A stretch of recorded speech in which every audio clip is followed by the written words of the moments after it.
fois nommé. Alors pourquoi la psychobox? Parce que bien souvent, la victime est meurtrie dans son corps et pétrifiée, et elle n'arrive pas à se défendre. Et quand on accompagne le mouvement corporel dans la boxe, qui est finalement un combat très très court, on voit tous les mouvements d'inhibition se mettre en place. Et je trouve que c'est très intéressant parce qu'il y a des personnes dans la salle ici qui ont fait de la psychoboxe, qui pourraient vous en parler. Il y a quelque chose de très libérateur et quasiment cathartique dans des séminaires de psychoboxe où la personne se met en combat et on voit combien elle se laisse envahir par l'agresseur avec des petits tests. Et je trouve ça très intéressant. Donc, Monsieur Roffache, je vous laisse la parole parce que vous êtes président désormais de l'association de la psychoboxe en France. Merci. Je suis aussi universitaire, mais je crois que je ne vais pas insister sur ce point-là. Il y a plein d'exceptions.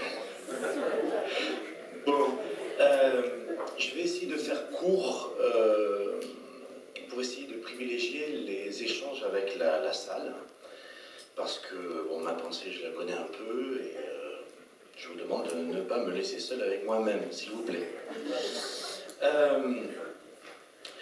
Donc, je vais vous parler juste à partir d'un point, c'est ma position de thérapeute, de praticien, à travers un dispositif assez particulier, qui a introduit brillamment, qui est la psychoboxe. Alors, je voudrais déminer quelques représentations tout de suite. La psychoboxe n'est pas un combat de boxe sportive. C'est une sorte de mélange entre de la psychanalyse, de la boxe et du théâtre, puisque la force des coups est à force atténuée, on touche, on ne frappe pas, et que ça introduit une dimension théâtrale et de mise en scène du combat, qui est reprise ensuite par la parole, à partir des sensations, des émotions, des souvenirs que ça a réveillés. Donc ce n'est pas de la boxe, il ne s'agit pas de boxer les gens, il s'agit, à partir de mouvements du corps, de mettre en scène un combat pour appeler à la parole et mettre au travail un certain nombre de points qui ont été abîmés ou qui rentrent en compte dans les stratégies d'emprise ou de destruction de l'autre chez les auteurs. J'en dirai peut-être un mot après. Alors pour introduire rapidement les quelques points que je voulais soumettre au débat, je vais essayer d'un peu partir, pas tout de suite du pervers narcissique, hein, mais d'un dramaturge, d'un poète, d'un homme de théâtre qui s'appelait Antonin Artaud, peut-être que certains d'entre vous le connaissent, et qui disait que sans un élément de cruauté, aucun théâtre véritable n'est possible. Son projet, c'était de sortir d'un théâtre qui trouvait poussiéreux, verbeux, littéraire, intellectuel, pour ramener un théâtre tragique, au sens de la tragédie grecque, ou un théâtre de transe, où la question de la cruauté était au centre du propos théâtral. Alors, pourquoi je vous parle d'Antonin Artaud? Parce que peut-être que son hypothèse, c'est qu'en mettant la cruauté au centre de la scène, elle allait déserter le social. Si la cruauté peut s'incarner sur scène, alors dans le social, le vrai sang ne coulera pas.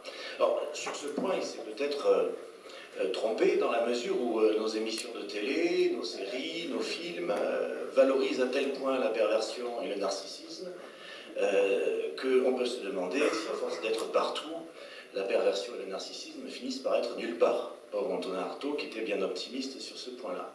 En revanche, il y a un point sur lequel, à mon avis, il ne s'est pas trompé, c'est qu'il considérait que pour travailler sur la cruauté, je prends cruauté pour éviter de parler systématiquement du pervers narcissique, il fallait le travailler à travers le corps. Voilà, qu'il ne s'agissait pas simplement d'en parler, que c'était intéressant, mais sur certains points inefficace, et qu'il fallait passer sur ce qu'il appelait les petites morsures que provoque toute sensation vraie. Et là, il me semble que Antonin Artaud a compris quelque chose de majeur sur la cruauté, c'est que ça se passe souvent aussi, parfois en majeure partie sur la question corporelle, c'est-à-dire sur les émotions, sur les sensations, sur les gestes et sur les rythmes pulsionnels. Les discours peuvent faire très mal, mais ils font d'autant plus mal s'ils sont articulés à une emprise corporelle.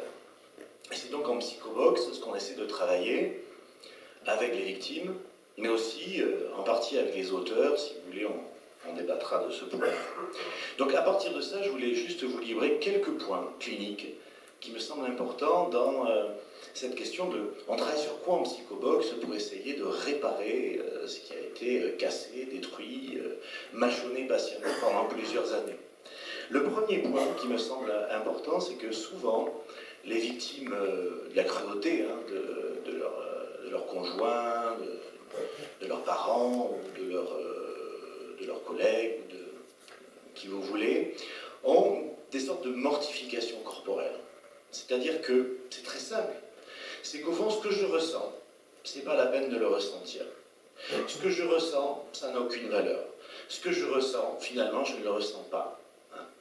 Donc ça, c'est très embêtant parce qu'on a un corps dont la vitalité se perd et on finit par avoir des gens qui ne ressentent plus rien, ou en tout cas qui se disent qu'il vaut mieux ne plus rien ressentir. Donc là, il y a un gros travail à faire.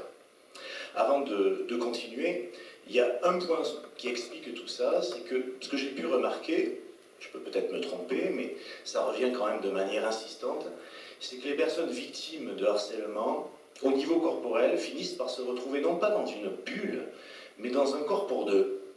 Au fond, ils fusionnent en partie avec le corps de l'autre. Alors on pourrait expliquer pourquoi, mais c'est comme si, au fond, le corps de leur agresseur et le leur était parfois confusionné.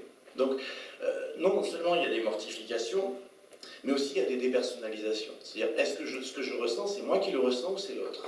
Est-ce que sa colère, c'est la sienne ou c'est la mienne? Voyez? Et dans cette confusion qui est avant tout corporelle, émotionnelle, il peut y avoir toutes les aliénations, tous les passages à l'acte et toutes les mises en danger. Le troisième point, c'est l'emprise, mais non pas intellectuelle, non pas verbale, corporelle. C'est-à-dire que si j'ai compris un truc sur les sujets qui présentent des traits pervers, des traits narcissiques, c'est que c'est des spécialistes, certes, de l'emprise intellectuelle, mais surtout de l'emprise corporelle. Du coup, ils arrivent à contrôler l'autre à partir de mouvements du corps, d'émotions, de jeux sur la sensorialité. Il y a une patiente très très brillante, quelqu'un d'universitaire aussi, mais qui me disait, j'ai beau connaître toutes les théories, j'ai beau avoir tout compris, quand il est là, c'est comme s'il y avait un aimant à l'intérieur, je me sens aimanté. Voilà, il n'y a pas d'autre manière de dire qu'au-delà de l'intellectualité, il y a quelque chose de l'émotion et du corps qui est pris dans l'emprise et que c'est sur ça qu'il faut travailler. La deuxième chose que je souhaite vous proposer à la réflexion, c'est la question des failles.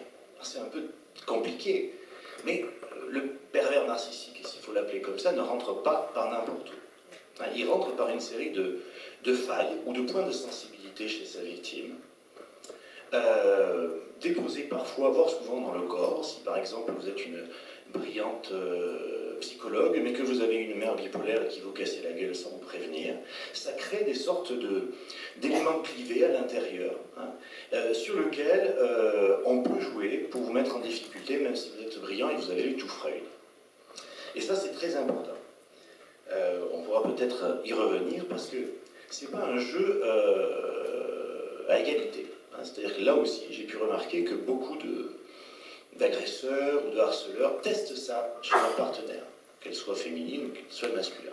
Ils testent par où on peut rentrer au niveau du corps, par des gestes, par des émotions, par des colères qui n'en sont pas, qui sont juste là pour tester où c'est que ça peut s'écrouler, où c'est que c'est fragile et où je peux rentrer dans l'emprise. Là aussi, ça c'est quelque chose à travailler au niveau corporel. Parce que parfois ça se passe sans un mot.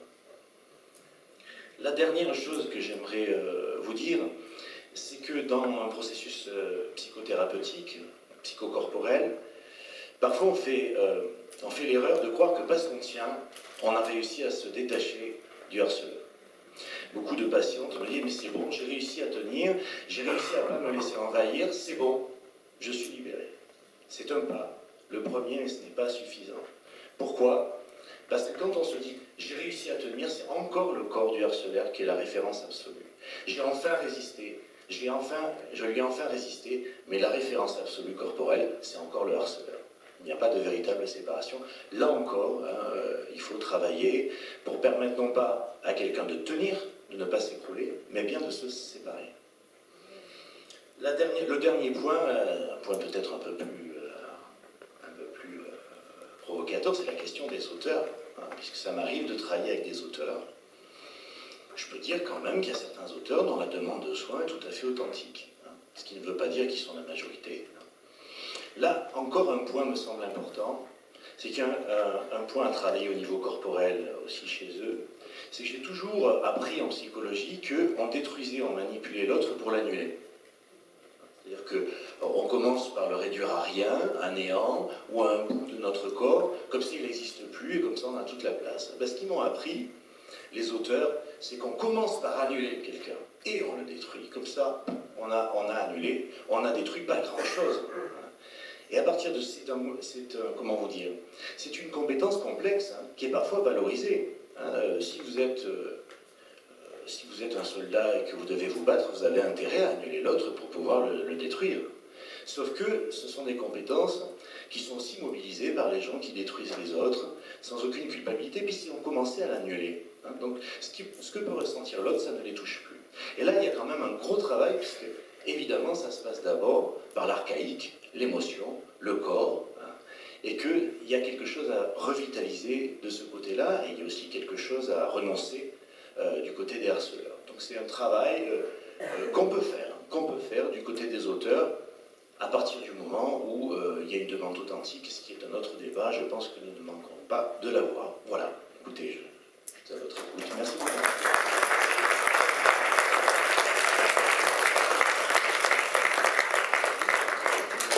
Merci, c'était très important et passionnant, et qui rejoint, tout ce que vous avez dit rejoint un peu tout le travail qu'on a pu faire en Psychobox.